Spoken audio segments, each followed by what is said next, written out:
sejam muito bem-vindos. Essa é a nossa 6ª aula do curso Trabalho Social no Cenário Urbano.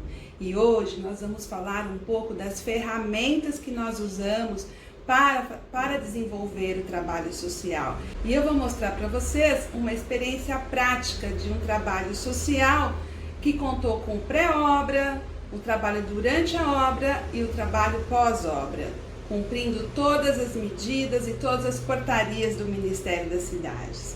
Vamos lá? Bom, gente, como nós falamos lá na primeira aula, o trabalho social ele começa a ocorrer fazendo parte do programa Habitat Brasil BID, que ocorreu com recursos do Banco Interamericano de Desenvolvimento no final da década de 90. E depois ele passou a ser um componente básico na execução de programas das políticas setoriais urbanas, como habitação, mobilidade e saneamento. Antes do Ministério das Cidades, ainda não se tinha as portarias normativas do trabalho social. Então, era utilizado o Caderno de Orientação Técnico-Social, o COTS, que foi criado pela Caixa Econômica para orientar o desenvolvimento do trabalho técnico-social. Então, todos os recursos que eram advindos do FGTS ou de financiamentos externos, como do BID, tinham que atender às orientações desse trabalho técnico-social da Caixa Econômica. Em 2013, no contexto em que os PACs já estavam sendo executados por todo o país, veio a Portaria 317, com medidas e procedimentos para serem aplicados no caso dos deslocamentos involuntários. Haja visto que essas obras afetavam muitas famílias, e a maioria em ocupações informais. Depois, em 2014, veio o Manual de Instruções do Trabalho Social, que foi revogado em 2018 pela Portaria 464, que traz as condições operacionais do trabalho social nas intervenções de habitação e saneamento para todas as operações firmadas com algum repasse do setor público. Então, essa portaria ela fala de saneamento, habitação, todas as intervenções do PAC, como urbanização, regularização fundiária, mobilidade urbana, drenagem, manejo de resíduos sólidos. Então, todas essas intervenções têm que atender a essa portaria do trabalho social. E o que é o trabalho social? Como nós já falamos, é um conjunto de estratégias, processos e ações que são realizados a partir de diagnósticos integrados e participativos e que compreende as dimensões social, econômica, produtiva, ambiental, política institucional do território e da população. Esses estudos têm que considerar as características da intervenção que será realizada, visando promover a participação e a inserção das famílias afetadas, e também articular com as demais políticas públicas sociais, de forma a contribuir para a melhoria da qualidade de vida e para a sustentabilidade dessas intervenções e dos equipamentos implantados. E aqui os eixos do trabalho social: participação social, desenvolvimento de comunidade, relações de vizinhança, os impactos que causam a chegada desses empreendimentos, articulação intersetorial, geração de renda e ações de reassentamento.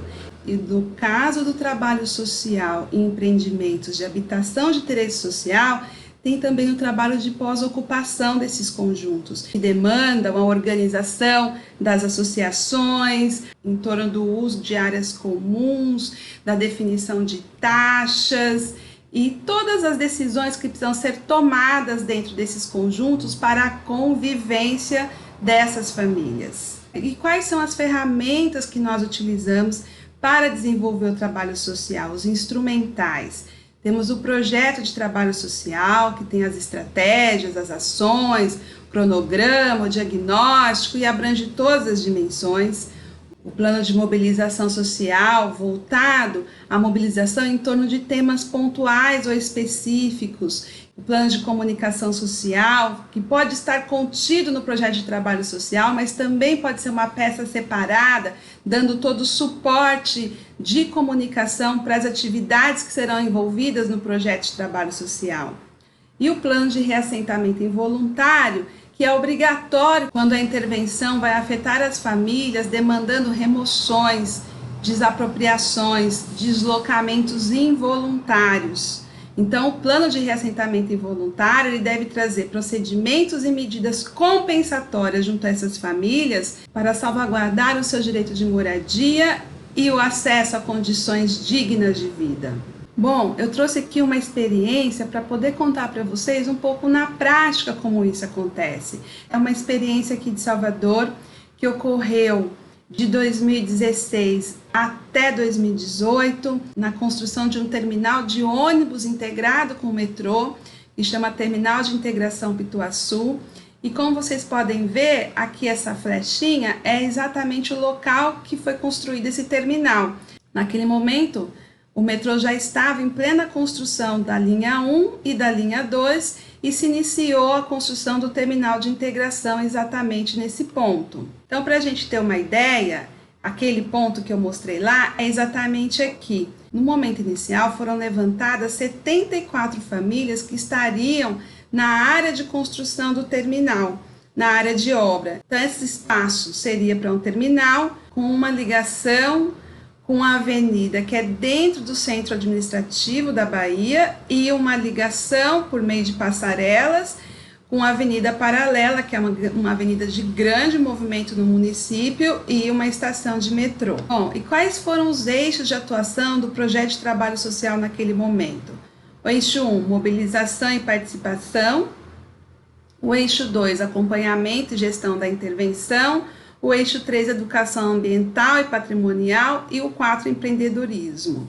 Então, para cada um desses eixos foram definidas atividades a serem desenvolvidas durante o período de obras. Aqui nós temos a definição do atendimento social para a comunidade naquele primeiro momento, porque a obra estava chegando, os engenheiros começaram a entrar na área e as pessoas começam a buscar informações e é necessário ter um local de referência para que as pessoas vão tirar suas dúvidas, vão receber as informações do projeto e também vão levar as suas demandas de atendimento.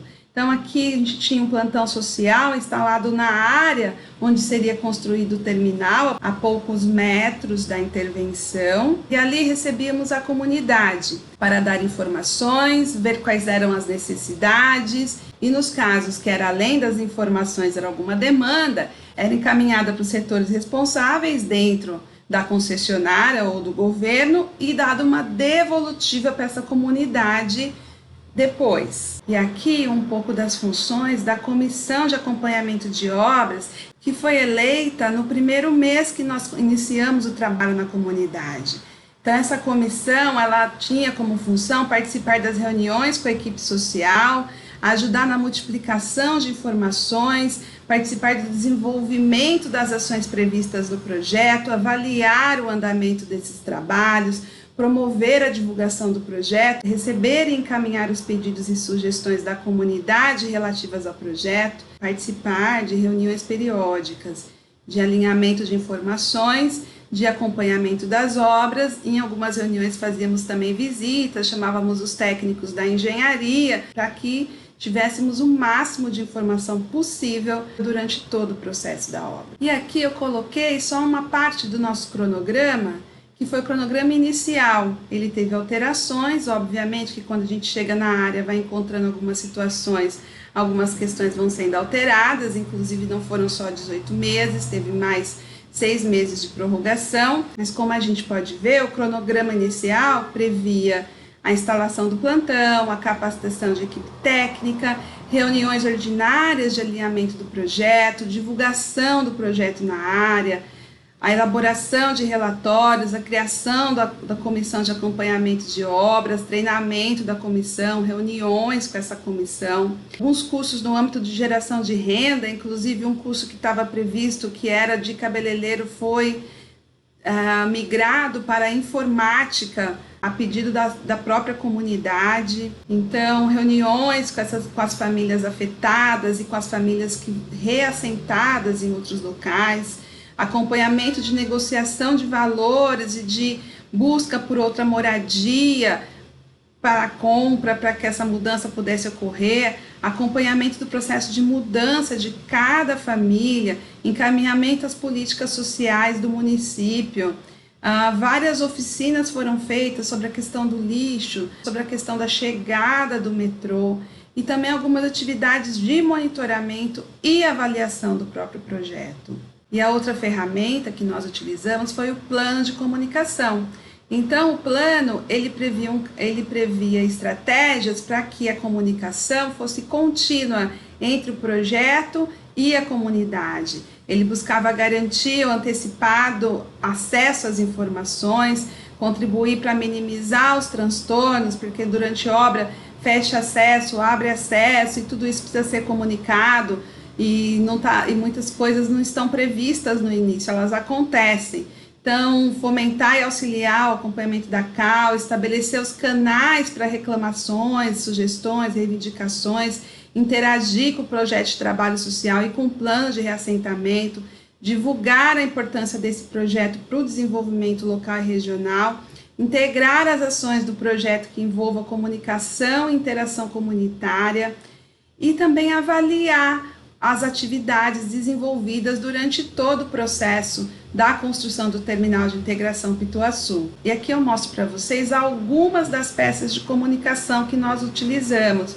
Um pequeno folder com os horários de atendimento dos plantões, endereços, o instrumental de atendimento para o acompanhamento, e com esse instrumental a gente tinha um Excel com o dia que foi atendido, quando foi encaminhada a demanda, quando foi respondida, as sugestões para faixa, para banner, de avaliação de cada uma das atividades desenvolvidas, e esses instrumentais foram utilizados em vários momentos do desenvolvimento do projeto de trabalho social e do plano de reassentamento involuntário. E aqui eu começo a contar para vocês um pouco dessa experiência, na qual, quando a equipe social chegou para atuar, nós tínhamos essas unidades aqui que estão em vermelho, 74 unidades que seriam então desapropriadas, reassentadas em outras moradias, e essas que estão em amarelo eram uma desapropriação do governo do estado para um viário, uma avenida que chama Gal Costa, que continua, que passa bem aqui. Então, essas de vermelho era para a obra do metrô e essas de amarelo para a obra do viário da Avenida Gal Costa. No entanto, durante o desenvolvimento do projeto, outras áreas foram sendo necessárias para que fosse construído o equipamento, porque foi se descobrindo que alguns imóveis seriam fortemente impactados com a construção em si, pelo próprio movimento de terra, pela vibração das máquinas. Então, foram 6 etapas de desapropriação com o número final de 170 unidades, 70% acima do inicialmente previsto, que eram essas 74 e mais essas 46 que, ainda que não fosse da equipe social do trabalho do metrô, já sabíamos que estavam previstas. E isso, logicamente, tem vários desdobramentos no trabalho social. E aqui, qual a metodologia para o reassentamento? Primeiro chega a parte da engenharia, que identifica as unidades, monta um croquis, passa para a equipe social, que vai fazer o cadastro social dessas famílias e vai acompanhar o cadastro físico, que também é feito pela engenharia. No caso dessa intervenção, que foi aqui em Salvador e foi feita pelo governo do estado da Bahia, se utiliza uma matriz de desapropriação com valores definidos pelo governo do estado. Essa questão foi e é uma questão central, porque nós sabemos que as avaliações não consideram o terreno, somente a benfeitoria, e com o valor da benfeitoria é realmente impossível conseguir a compra de um outro imóvel, mesmo no mercado informal, e isso tem gerado muitos conflitos.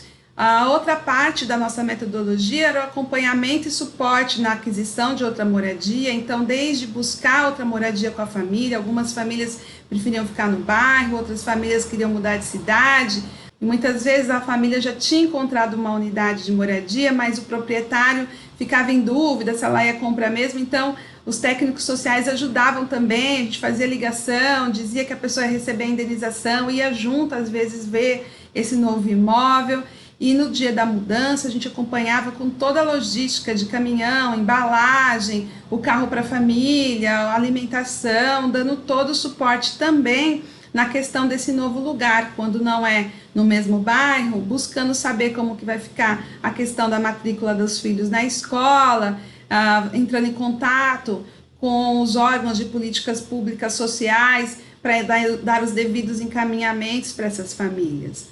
E aqui eu quero mostrar para vocês como foi essas desapropriações. Na primeira fase dos 74 imóveis, o valor dos laudos que veio do governo eram quase 2,5 milhões. E para a gente conseguir fazer as indenizações foi preciso quase 3,2 milhões. Por quê? Por que esse valor era insuficiente? Porque nós avaliamos imóvel por imóvel. Se o imóvel tinha 2 quartos e valia no laudo do governo 20 mil e a gente começava a procurar imóveis de 2 quartos na mesma localidade ou em bairros bem no entorno e encontrávamos valores de 30, de 35, nós fazíamos o relatório social da família, aportávamos a justificativa da portaria de reassentamento, que nenhuma família pode ficar em situação pior do que se encontra. Então é normativa do governo federal que as famílias têm que ficar em igual ou melhor situação, não pode ser removida com cheque de despejo. Entregávamos esses relatórios e negociávamos a melhoria desses valores. Então, isso foi possível fazer nessas primeiras 74. Na segunda etapa, que vocês vão ver aqui as 46, vocês vão ver que não houve nenhum aporte de valor. Por quê? Porque essas 46 já tinham sido cadastradas e todas já tinham sido negociadas com os assistentes sociais do governo do estado, todas já tinham um contrato assinado de indenização, todas as famílias tinham aceitado os valores. Então, a única parte que nós fizemos dessas famílias foi o aporte à mudança. Nós não podemos interferir num processo que já estava finalizado por um órgão do governo do estado. Muitas pessoas realmente não conseguiram comprar outra moradia, voltaram para a casa dos pais, foram morar de aluguel. Isso ocorre muito quando não se tem o valor de indenização adequado. Depois nós tivemos mais uma etapa com mais 41 imóveis que foram levantados para desapropriação e aqui vocês vão ver que a média ficou por 50% a mais. E aqui eu quero destacar que nesse momento o terminal já estava sendo construído, os imóveis de toda a região já tinham valorizado, mesmo no mercado informal, os valores já estavam bem mais altos do que no momento inicial que nós chegamos para fazer esse trabalho social, e aí o aporte teve que ser maior, em torno de 50% por imóvel, em torno de 50% do valor do laudo do governo do estado em cada imóvel. Depois mais 3 imóveis que também não houve aporte de valores, se tratava de imóveis fechados, e depois a última etapa, esses 6 imóveis está aqui com um asterisco porque 3 foram indenizados. Os outros 3 é de um morador que decidiu fazer a cobrança da sua indenização via judiciário. Então, no final, nós tivemos 170 imóveis indenizados com os valores propostos em quase 5,5 milhões e os valores indenizados um pouco acima de 7 milhões de reais. Mostrando para a gente que realmente a metodologia de cálculo de valor de indenização faz toda a diferença na hora do atendimento. A gente precisa considerar que o método de cálculo de valor de indenização, ele precisa ser revisto em função da família conseguir comprar uma outra moradia com o mesmo perfil da moradia que ela está morando. Porque além de perder a moradia, ela também está perdendo os vínculos afetivos, vínculos de escola, de amizade, religiosos, e passar por tudo isso é um processo traumático, é um processo que gera uma série de conflitos. E nós, do trabalho social, buscamos dar o suporte, dar o apoio da melhor forma possível, mas também é preciso ter os recursos necessários para que se possa fazer isso. E aqui os dados do reassentamento de uma pesquisa que foi aplicada em 114 imóveis, os quais pertenciam a 68 famílias. O que nós percebemos é que 17 imóveis estavam vazios, 27 imóveis eram de 20 famílias e eles se manteram no mesmo bairro, 21 famílias foram para outros municípios, 16 famílias se espraiaram no município de Salvador, uma família não informou. Então, o que a gente consegue perceber é que metade das famílias se deslocaram para outros municípios e metade das famílias ficaram em Salvador ou na mesma área. Eu lembro de situações de pessoas que tinham comércio e já tinham o desejo de abrir o comércio em outro município, então para essas pessoas foi um momento de oportunidade. Como também me lembro de situações em que o morador realmente não queria se mudar de forma alguma, independente de encontrar outra moradia até melhor do que a que ele se encontrava, ele não tinha o desejo de sair daquela localidade. Então a gente, nesse processo, administra não só recursos de indenização, mas também a questão social de como lidar com as pessoas, de como lidar com os seus processos familiares, sociais, esse conflito de um deslocamento que ele não pediu para sair e que muitas vezes nós sabemos que é impossível conter. As obras vão chegando e vai acontecendo e que é necessário sim ter um trabalho social de qualidade para que garanta os direitos sociais dessas famílias. Aqui para mostrar para vocês o antes, né, era esse pedacinho aqui, essa rua que chamava Rua Central, e o depois, aqui o terminal, aqui é a Avenida Paralela, como vocês podem ver aqui é a Avenida Gal Costa. As duas intervenções são do governo do estado, como a gente pôde ver, tinha um número de moradias destinado para a intervenção da avenida e outros para a construção desse terminal.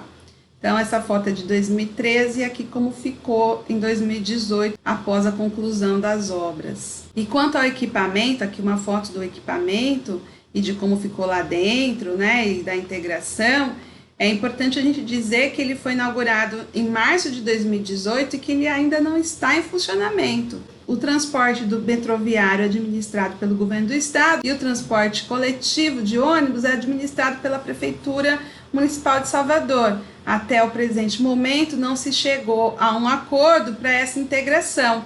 Então tem nesse terminal 26 baias de ônibus, de paradas de ônibus, que é o maior equipamento de integração do município e que até esse momento, quase 2 anos depois, encontra-se parado, aguardando a resolução de conflitos políticos entre o governo do estado e Prefeitura Municipal de Salvador para que se dê o uso desse equipamento. Aqui um pouco da síntese desse processo como um todo. Foram envolvidos diversos atores do governo do estado, de concessionária de água, de energia, da Limpub, associação de moradores, comerciantes locais, a empreiteira que construiu o terminal, o consórcio que construiu a avenida. A gente teve um momento de muito conflito, que foi um momento de fechamento de acessos, e esses fechamentos não estavam previstos inicialmente. Quando a obra começou, a engenharia descobriu que tinham que fechar por conta do perigo da própria vibração da obra, e ali se tinham vários ambulantes que subiam todo dia para a avenida para poder vender os seus produtos. E após conversas com a concessionária e com os ambulantes, ficou definido um container na Avenida São Rafael, no qual eles tinham a chave, eles deixavam os produtos deles lá, porque não tinha mais o acesso por rua pelo bairro. Também foi providenciado o transporte para ambulante que atuava com alimento, não tinha como deixar no container, então tinha que levar todo dia de manhã ela até o local da venda do alimento que ela mesma produzia em casa. Também tivemos uma questão de saúde de uma pessoa que fazia um tratamento e precisava toda semana ir até o hospital, e com o fechamento do acesso a mobilidade ficou reduzida, então foi providenciado um transporte para buscá-la e levá-la em todas as suas consultas no hospital. E assim que se terminou a obra do terminal, o governo do estado construiu rapidamente um retorno para facilitar o acesso ao bairro de carro, porque também ficou prejudicado. Como a Avenida Gal Costa fechou alguns acessos e depois o terminal do metrô veio e fechou outros acessos, aquela comunidade ia ficar ilhada naquele local. Uma das questões que aqui eu destaco até como positiva, o consórcio aceitou os currículos do pessoal da comunidade, várias pessoas trabalharam nesse processo de obras, homens e mulheres trabalhando na construção do terminal. Sobre a questão da comunidade, nós tivemos muitas mobilizações pontuais, por exemplo, contra o barulho noturno, quando a obra passou a ser 24 horas, contra a poeira, que aí o pessoal da obra mandava o caminhão-pipa para poder conseguir amenizar um pouco, contra o aumento de desapropriações que não foram previstas inicialmente, na questão do lixo, contra a questão do acesso do bairro, no momento em que se viu que o bairro estava ficando ilhado. Então foram mobilizações muito pontuais em torno de questões imediatas que naquele momento eram prementes na comunidade. Ainda assim, eu quero destacar que nós tivemos uma ótima participação nas atividades rotineiras do trabalho social. Durante todo o período, as pessoas participavam das atividades. Mas também tenho que dizer que um dos pontos negativos foi o não fortalecimento da associação de moradores. A comissão de acompanhamento de obras teve uma atuação muito forte durante todo esse processo, mas a comissão não se conectava à associação de moradores, eram dois grupos distintos. Em um dado momento, a equipe de trabalho social buscou integrar essas duas organizações, chegamos a marcar reuniões entre as duas, mas realmente nós não conseguimos conectá-las. Então, quando a CAL foi destituída no final das obras, o que a gente viu foi uma desmobilização. E também outras questões, mudaram muitas pessoas da área, pessoas que eram atuantes, que eram representantes, a nova configuração territorial, de acessibilidade, de mobilidade ali dentro, né? E o próprio desempenho da associação que já existia antes, que era fraco, continuou fraco durante todo o período de obras, ainda que a associação tenha abrigado o trabalho social, tenha aberto suas portas para o trabalho social, mas não era de interesse dos líderes de fazer um trabalho de fortalecimento de liderança, de fortalecimento de representantes, e isso ficou muito claro durante o processo. Nós não conseguimos atuar nesse ponto. E quais são os maiores desafios de um processo como esse, né? O primeiro que eu vou destacar é a questão da metodologia de avaliação e indenização. Porque quando essa metodologia está em discordância com os direitos humanos e com as normativas nacionais, esse já é o primeiro problema, porque nós que somos trabalhadores da área social, nós não vamos entregar cheque de despejo. Isso já gera discussão inicial com o agente proponente de como vai se solucionar isso. Nesse caso específico, nós conseguimos com a concessionária um aporte de recursos para além dos laudos previstos, até porque eles tinham pressa em iniciar as obras, e nós deixamos bem claro que não dava para nenhuma família sair sem ter um local apropriado conforme as normativas, que isso estava dentro da legislação, que era o mínimo possível a ser feito, e eles integraram isso então no orçamento e autorizaram a gente a buscar essas unidades habitacionais. Um outro problema que a gente teve foi essa questão de fechamento de viários. Então, durante todo o período de obras, fechava aqui, abria ali, a rua principal que tinha acesso à avenida foi fechada e não voltou mais a ser aberta. Ficaram com pequeno acesso ao bairro, quase que ilhados dentro desse bairro. Também esse aumento de famílias afetadas durante o projeto, isso foi muito prejudicial ao trabalho social. A todo momento nós éramos acusados de estarmos mentindo, de saber desde o início que era 170 e ter falado que era 74, quando na realidade foram falhas da engenharia, que não fizeram os levantamentos e os estudos necessários para se ter um cálculo mais aproximado do que seria necessário desapropriar. Então isso gerou conflitos em vários momentos do trabalho social.